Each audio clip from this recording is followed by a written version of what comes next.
మీ నాయన ఎంత మంచోడరా, మీ నాయన ఎంత మంచోడరా అంటుంటే ఏదో తెలియని ఫీలింగ్ అబ్బాయ. చాలా మంచోడు అబ్బాయి మా నాయన. 10 మందికి పెట్టోడు కానీ 10 రూపాయలు ఏ రోజు ₹1 కూడా ఎవరి దగ్గర తినలేదబ్బయ్యా.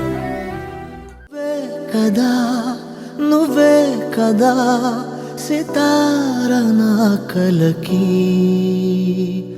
నాన్న నువ్వు నా ప్రాణం మనిన సరిపోదట మాట.